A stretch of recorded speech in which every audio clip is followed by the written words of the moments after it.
All right, what is up, everybody? Shadow Scout 0013 here, reporting in. And sorry again that it's been so long. Work is taking a lot of my time, and it's fun, it's cool, and I'll get there later. But I'm gonna try to come out with a list every single day this week, the best that I can. If not, it's going to be as many days as possible this week. I want to cover some battle forces and some battle force lists ideas, and today I'm gonna go over the Blizzard Force and kind of go over what I think the Blizzard Force is good at, what I would do with my list, just to kind of see. And we'll go over just a lot of stuff that I believe that the Blizzard Force would again be good at. Now, if you haven't already, go ahead and head to theburnacademy.com. Here you can go ahead and sign up, subscribe now. You'll get access to an app, my app, where you'll be able to have 3, 4, 5, 6 day a week workouts, access to way more example meal plans, and a whole plethora of stuff. You'll do it on your own time, and it's only $15 a month. Go ahead, subscribe there, and let's get right back to it. So if you go ahead and click here, if you're on, thefifthtrooper.com, you'll go to Empire, and then you can click on the emblem and click Blizzard Force. And what that'll do is it'll automatically set up everything for you. So this is a great way to go ahead and, get things done. So if I'm going to go ahead and we'll take a look at the cards themselves, just to kind of get a good idea about the battle force and what I think they're really good at, and we'll make a list around it. So the 1-pip, Unrelenting Fire, you can give it out to 2 units.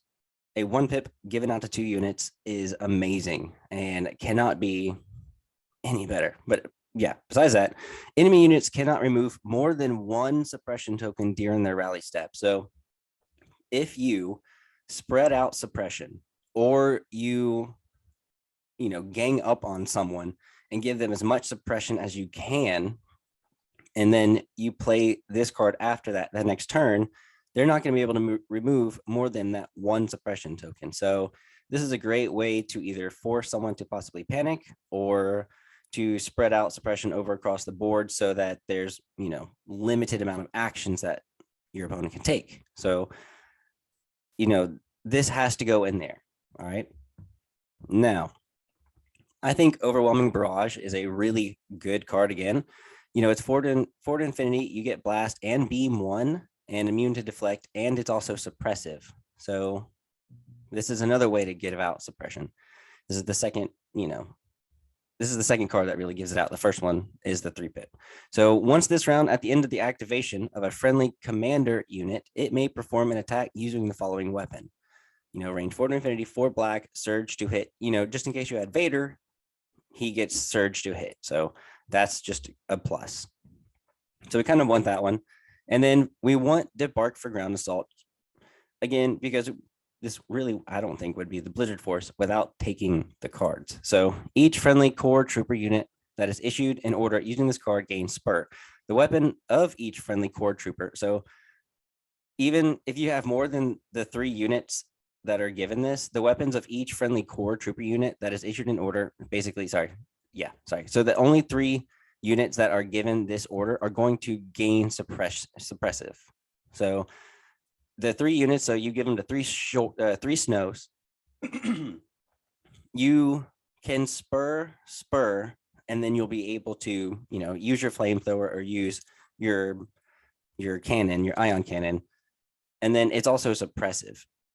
So again, you use this card and then go for that 1-pip, and they're not going to be able to remove more than that 1 suppression. So this is a great way to kind of gang up on someone or do something that you need to do. So with that spur, with the fact that you're probably going to be getting some suppression for that, I think Vader is going to dominate the Blizzard Force in a way because of his courage value, being able to, allow those units to kind of get in and then spur all the way up there, doing 2 spur movements. They might already have a suppression. They might not already have a suppression because they might be doing compel, and then you're going to be able to probably pile on a crap ton of suppression to these core units. So that's why I think this Darth Vader is going to stand out in the Blizzard Force. I don't know why I can't talk right now. So vigilance, trust me. I think even though you're not going to be able to take the the Imperial Royal Guard, you're going to be able to have esteemed leader because you've got so many core units that will be able to take those hits. If there's lots of cover, this card is useless. And what card would be more beneficial is vigilance, because if you're behind cover and you're taking those dodges, you're going to be able to keep one at least for the next round. And some of Vader cards give him dodges, but depending on which ones you take, you might not be able to get those. But having Darth Vader here with only, speed 1, you're going to want to give him some sort of speed. So burst of speed, I think, is imperative on Commander Vader. He needs that. Second thing that I would, 100% choose is force push. And he only has melee. So saber throw, I think, would be that, third most beneficial. So we have our commander. Now from here, we have a really good card to make snows really stand out. So how about we do something about that? Let's give some snows, some flames, and an extra storm snow trooper. What I'm doing, and what I believe a lot of people do this for, is you're protecting the flame trooper whenever you buff it with an extra snow trooper. So if we just do 3 of those, we have the 3 that will be able to spur and then shoot. Next, I want some stormtroopers. These are specifically Blizzard Force, and why not go ahead and take advantage of those? So we have our stormtroopers, and there's a lot of good choices to choose from. Now, depending on what you think, you can take the T-21. I would take the T-21 too. The RT-97 is great being able to throw this many dice, especially if you were to get some aim somehow. If you take 1 aim, you're good to go. But maybe we don't. Maybe we have some extra, room for Electro-Bonox, and then maybe use a snow trooper to get that out. Or you want the DLT to make sure that the impact happens, so that way, if anyone brings armor, you can have anything anti-armor. And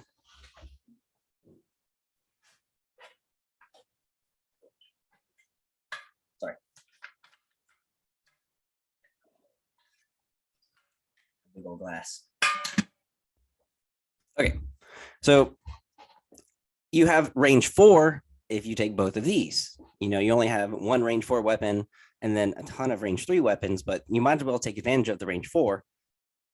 I mean, it's going to also be 2 points cheaper than, taking the range 3. So I would just go with those and double that.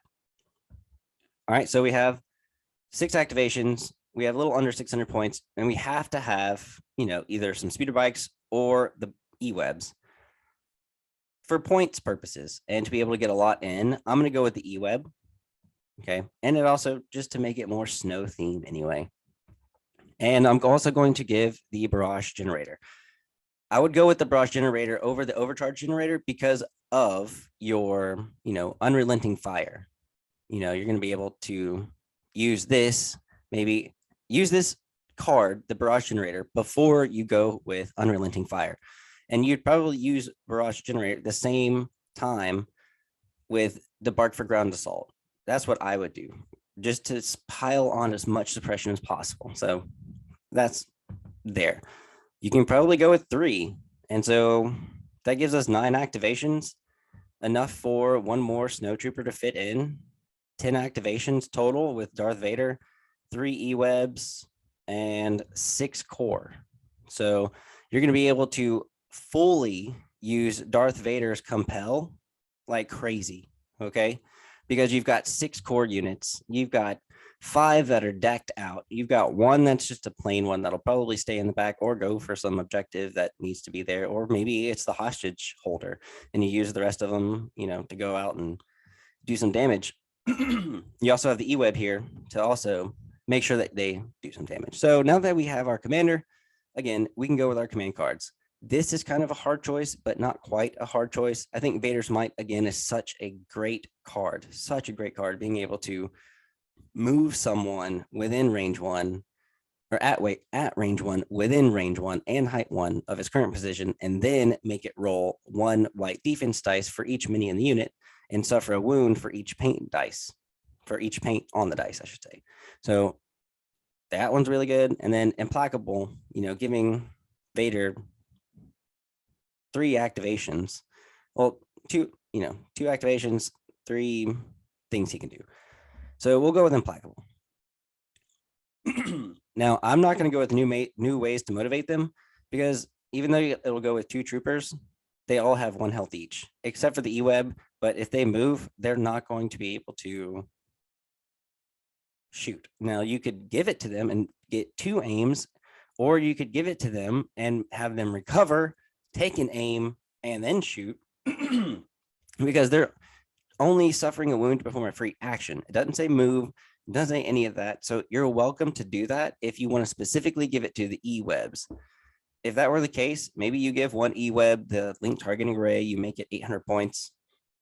I mean, there's a lot of stuff that you could do with that, but it's up to you. But Commander Vader is the commander, and I need him to have as much, dodging as possible. So this is going to give him a dodge. When an enemy unit at range 1 to 2 and in line of sight of Darth Vader activates, Darth Vader gains an aim token, and it's within range 1 to 2. So that's pretty far. That's awesome. I really would rather have that card.